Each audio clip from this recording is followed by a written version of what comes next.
সুপ্রিয় দর্শক, এই মুহূর্তের সবথেকে বড় খবর।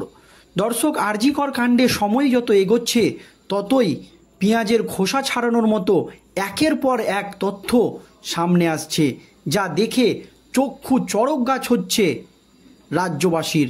দর্শক, আপনারা সকলেই জানেন আরজি কর কাণ্ডে মহিলা চিকিৎসকের মৃত্যুর ঘটনায় রাজ্য রাজনীতি একেবারে তোলপাড়।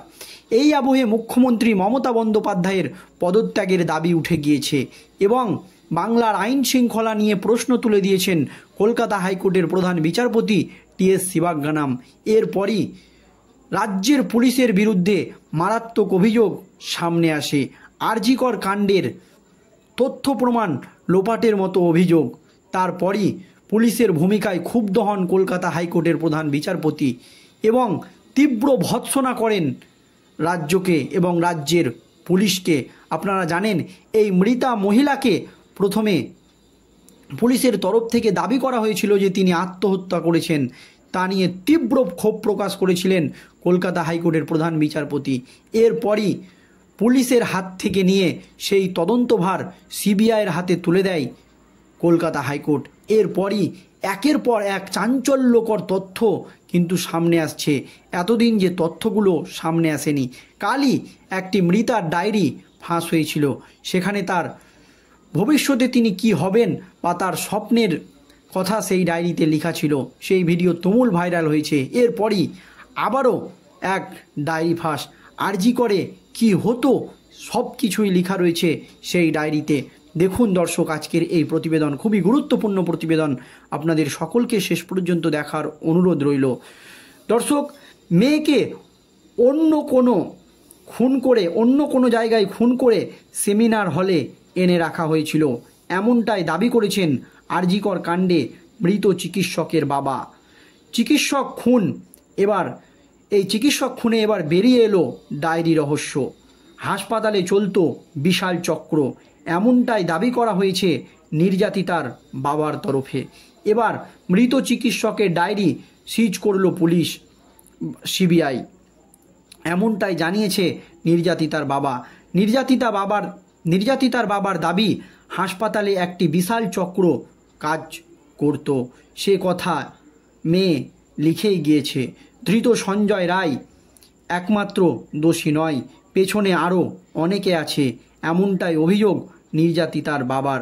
ওই ডায়েরি পুলিশ সিজ করেছে। ডায়েরিতে ঠিক কী লেখা হয়েছে তা বললেন নির্যাতিতার বাবা।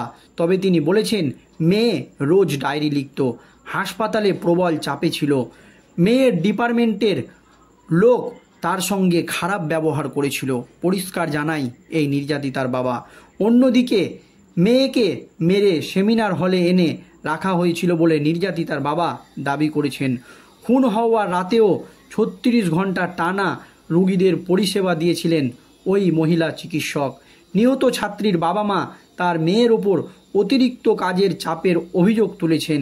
এবার চাঞ্চল্যকর অভিযোগ তুললেন নির্যাতিতার বাবা। মৃতার বাবার সন্দেহ, যে ঘর থেকে দেহ উদ্ধার হয়েছে সেখানে হয়তো মেয়েকে মারাই হয়নি, অন্য কোনো ঘরে মেরে তারপর ওই ঘরে আনা হয়েছে। মৃতার পরিবারের সন্দেহ, পুরো ডিপার্টমেন্ট এর জন্য দায়ী, অনেক বড় চক্র এর সঙ্গে জড়িত। নির্যাতিতার বাবা আরও গুরুতর অভিযোগ তুলেছিলেন, মেয়ে সিনিয়র ডাক্তারদের থেকে পর্যাপ্ত সহযোগিতা পেত না, যা তার পেশাগত জীবনে সমস্যা সৃষ্টি করেছিল। তিনি অভিযোগ করেন, 5 জনের ডিউটিতে 4 জন পুরুষের সঙ্গে তার মেয়েকে একা রাখা হতো, যা তার জন্য অস্বস্তির কারণ হয়ে দাঁড়িয়েছিল। এমনই গুরুতর অভিযোগ করেন ওই নির্যাতিতার বাবা। দর্শক, এর আগেই নির্যাতিতার মা অভিযোগ করেন, আরজি কর মেডিকেল কলেজে যেতে মেয়ের ভালো লাগতো না এবং কাজ ঠিকমতো করতে পারছিল না। তিনি আরও জানান, মেয়ের প্রায়ই বলতো, আমার আরজি করে যেতে ভালো লাগে না।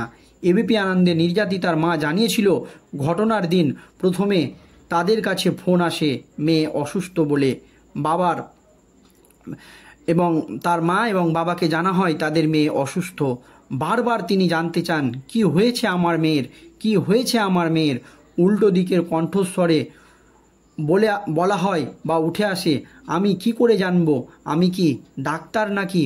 তড়িঘড়ি উৎকণ্ঠা নিয়ে গাড়ি নিয়ে হাসপাতালের উদ্দেশ্যে রওনা দেন মৃতার মা এবং বাবা।